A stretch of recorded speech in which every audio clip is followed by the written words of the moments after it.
Stop making a scene. He hardly touched you. Girls bruise easily. Mom's voice coiled like steam from a boiling kettle, sweet on the surface, scalding beneath. The room lurched. My breaths came in thin, paper like tears. Pain climbed my left arm like struck metal. Somewhere in the house, a football game roared as if the living room were a stadium and I was the halftime joke. I tasted copper and silence at once. Hi, my name is Hollis Ray, and my hands used to tremble every time a door clicked shut at night. I taught myself to count the space between footsteps, to time the refrigerator light between the rehearsed apology for church and the truth stitched into my skin. I'm not brave. I'm simply exhausted from staying quiet. Keep your voice down, Mom hissed, teeth catching her lower lip. He has a future. Her eyes flicked to the hallway where Dad's shadow drifted, the proud outline of a man who thought the house existed to echo his name. A cold spike cleaved my forearm. I recognized the sound before I could name it. Crack. The kind of sound that makes your vision rain stars. The lamp tilted. The floor came up too fast. And above me, Dad said, too casual, "Look what she made me do." As if I were a ruined recipe that burned itself. At the ER, the fluorescent lights peeled me open. The wrist brace bit into my skin. The X-ray glowed. The machine hummed like an insect that feeds on secrets. Mom smoothed my hair in a motion she must have rehearsed in the mirror. "We're a good family," she whispered like she was reminding the walls. "Don't ruin that. Stay quiet. He has a future." My throat learned to lock. Then the doctor entered.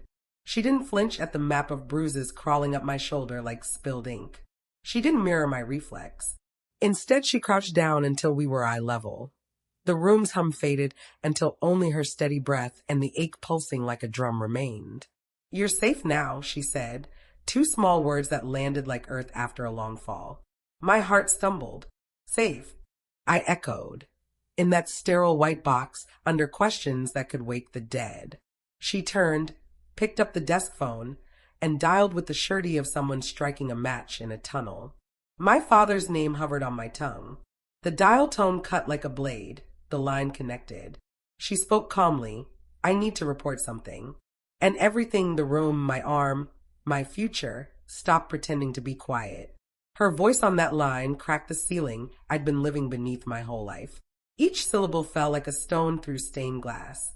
My mother tried so hard to buff the illusion of our good family.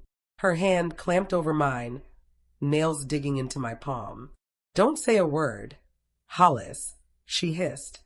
Her lips stretched into something like a smile for the nurse lingering in the doorway. "We'll handle this ourselves." But for the first time in a long time, someone in the room refused to play along. The doctor didn't soften, didn't step into the performance. She looked at me straight on and my silence trembled. "Yes," she said into the receiver. "We have a suspected case of child abuse. Arm fracture. Multiple old contusions. Patient is female. 17.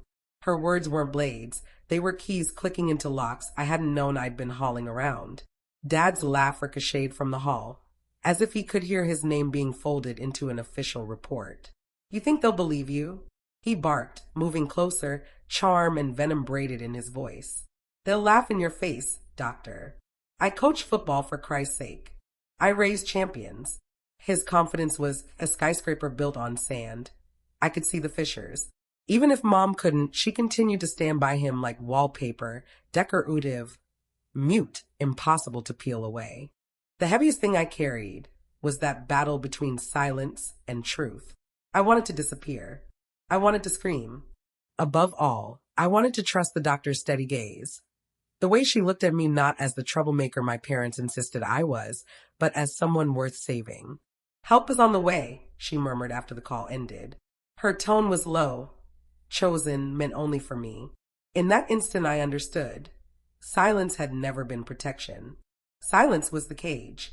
Tonight, finally, someone found the key. The officer's shoes struck the linoleum like punctuation when he came in. Short, decisive steps that didn't wait for permission. He gave a name I didn't catch, then sat on the plastic chair as if he meant to stay. Mom's face folded into that practiced confusion. Dad's jaw tightened like a pledge to fight. "Can you tell me what happened?" the officer asked. his voice neutral in the way of someone who's heard every spin of a story and knows how to spot where the truth leaks through. I wanted to tell everything at once. How the hallway smelled of old pipe tobacco and lemon cleaner. How Dad's hand hovered like a question mark before it struck the exact cadence of Mom's whisper. I wanted to say the small details nobody would think mattered, the chipped mug Dad only used when he was angry, the names he called me when he wanted me to vanish. Instead, I breathed slowly, tasting the antiseptic tang of the room, and described the lamp falling, the terrible sound my arm made. I gave the truth in small, precise pieces so it couldn't be folded away. The officer wrote without looking up, his pen keeping time like a metronome. Dad tried his usual smile and spin. Misunderstanding, he said. She's dramatic. He tried to dodge the next question, as if a coach's playbook were an alibi. The officer's face didn't change. That thin, unmoving line felt like a verdict waiting to be read. Mom slipped apologies between sentences, but they sounded made for neighbors, not me. We'll handle this, she told the officer, her whisper too loud for secrecy.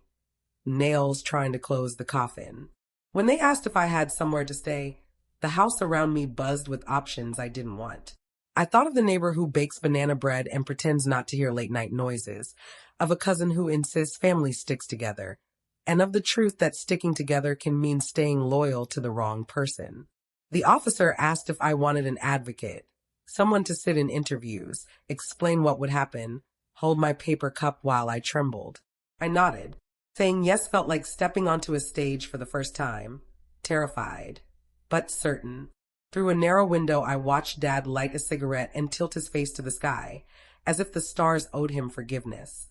Inside, a nurse wrapped a blanket around my shoulders and pressed a thin card into my palm, an address, a number, a possible way out. I folded the card like a tiny flag. For the first time since the crack, I could breathe. The cage's lock had turned. The door wasn't open yet, but the hinges remembered movement. They moved me to a quiet room with soft yellow walls and no ticking clock. Time didn't matter there, only breath did. The officer stayed nearby, his notepad balanced on his knee as if he expected I had more to say. Mom sat across from me, clutching her purse so hard the leather squeaked.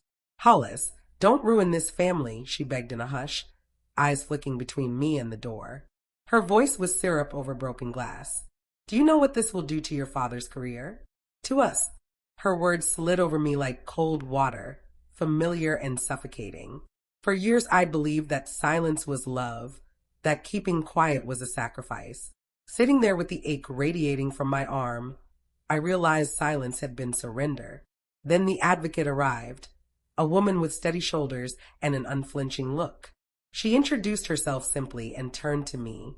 You don't have to speak until you're ready, she said. The way she regarded me felt like sunlight on stone, slowly warming cracks I thought were permanent. Dad raised his voice, authority dripping from every word. This is insane. She's lying. Tell them, Hollis. That same tone had once made me clean rooms in silence and swallowed whole dinners. But something had shifted. The advocate's hand hovered near mine. Not holding, just close enough. The officer remained seated, unshaken. The doctor reappeared in the doorway, arms crossed, watching like a witness who refused to be erased. And me. For the first time, I didn't shrink. I breathed in slowly, my chest pushing against years of compression. My voice was small, but it came. I'm not lying. Dad froze, as if the air had betrayed him. Mom's mask trembled. The officer's pen moved again, scratching my words into record. Silence no longer belonged to him. It belonged to me. The words hung there like smoke that refused to clear. Dad's shoulders stiffened. His jaw worked so hard the muscles twitched beneath his skin. For years of that look had meant, prepare for the storm. This time, the storm met a wall it couldn't break. The officer stood, steady and calm. Sir, I'll need you to step outside, he said, his authority sharp enough to cut. Dad laughed, hollow and ugly. You people don't get it. She's my daughter. She knows how dramatic she can be. Don't you, Hollis? His eyes challenged me to fold back into the obedient girl he raised. My arm ached in its brace, a reminder etched into bone. I held his gaze, my throat burning. but I didn't look away. "No," I said, my voice steadier than I expected. "Not this time." Mom whimpered as if my words were knives aimed at her. "Please, Hollis, think of the future. You don't want to destroy everything."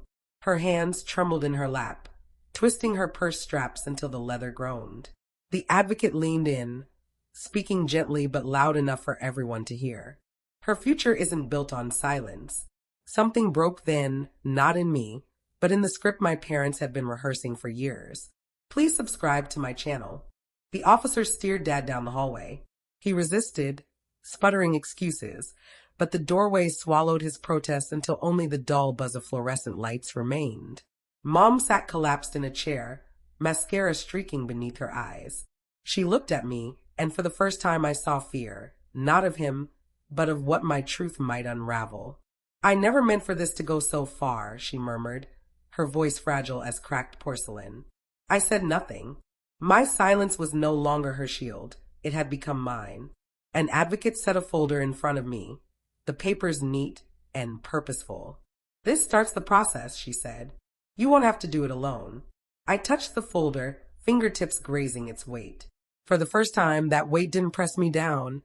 It lifted, like maybe, just maybe, the cage had finally lost its lock. That night they placed me in a temporary shelter. The walls were plain, the bed rigid, but the air felt different, lighter, as if it no longer braced for Dad's footsteps. I lay awake staring at the ceiling, my arm folded against me, replaying the doctor's words over and over.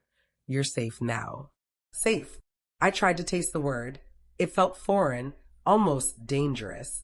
For 17 years, safe meant predicting moods, stepping on glass, swallowing every scream.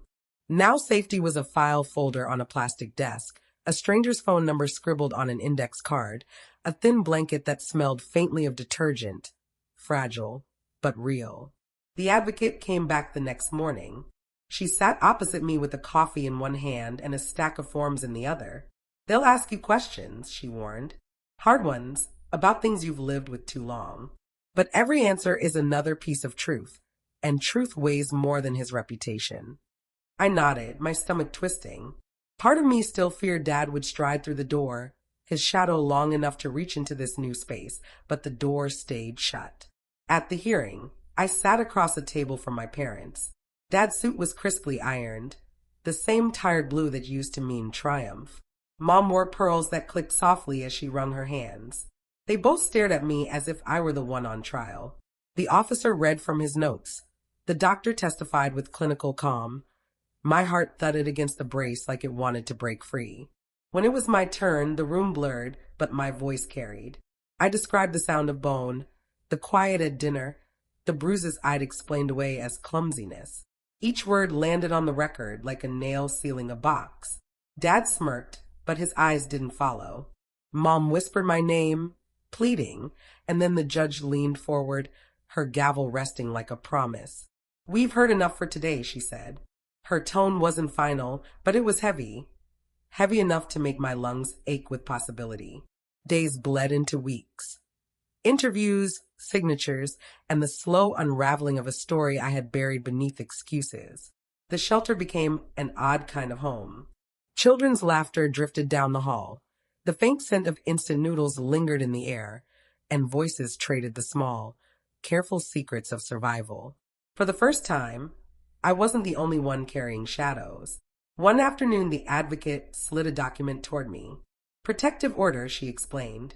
Her words sounded like an iron gate slamming between me and the life I used to know. Dad's name, written in stark black ink, was no longer only mine to fear. It was bound by law. Even so, the courtroom still haunted me. Dad's smirk stayed in my memory, his confidence spreading like a stain across every corner. He believed his reputation could silence truth. He believed I would falter before taking the final step. On the day of the verdict, the courthouse hummed with whispers. I sat near the back, my arm healed enough to move, but still stiff when I reached too far. My parents sat across the aisle, Dad rigid, Mom brittle, her pearls catching the light like tiny chains at her throat. When the judge read the decision, time fractured and words blurred, but their meaning was sharp. Custody revoked. Charges pending. Immediate removal from the home. Dad erupted, his voice booming, "This is a circus. She's ruining us." Security moved faster than I'd ever seen. He wasn't untouchable anymore. Mom covered her mouth, eyes fixed on me as if I'd set the whole world ablaze. But the truth was simpler. I had only struck a match in a room already soaked with gasoline. The gavel fell once, firm. The sound echoed like thunder through the valley of every memory I carried. For the first time, the storm wasn't mine to endure, it was theirs. Still, when I left the courthouse, the air didn't taste like victory. It tasted unfinished, like an echo waiting to resolve. Justice had begun, yes, but closure was still somewhere on the horizon. The weeks that followed felt like learning to breathe with new lungs. My arm mended, but the silences inside me took longer to heal. These were no longer the silences of fear. They were pauses where I chose when and how to speak. They belonged to me now. I stayed in the shelter until longer-term arrangements were set. A foster family offered a spare bedroom, warm meals, and a kind of calm I hadn't known I wanted. People who didn't have to raise their voices to be heard. The first night there, I lay awake listening to the refrigerator's hum and the floorboard's soft creak. Ordinary sounds that no longer signaled danger. They proved I had stepped into a world where footsteps didn't end in bruises. Sometimes I still flinched at shadows, or braced when someone's hand moved too quickly. Trauma doesn't leave like an uninvited guest. It lingers, testing the locks. But strength also began to bloom in unexpected places. In the doctor's steady gaze when she told me I was safe, in the advocate's unwavering presence, and in my own voice the day I said, "I'm not lying." At school, the whispers followed me. Some kids muttered about my dad, the coach with the perfect reputation. Others kept their distance, as if truth were contagious. I didn't correct them. Their silence wasn't my burden to carry. One afternoon, I returned to the courthouse, not to testify, but because the advocate asked if I wanted to read the final ruling. Dad's name, once carved into my fear, was now tethered to phrases like restraining order and supervised contact only. Mom's pleas faded beside the paper trail of truth. I folded the ruling carefully and tucked it into my bag like a keepsake, not to memorialize the pain, but to prove that cages can be broken.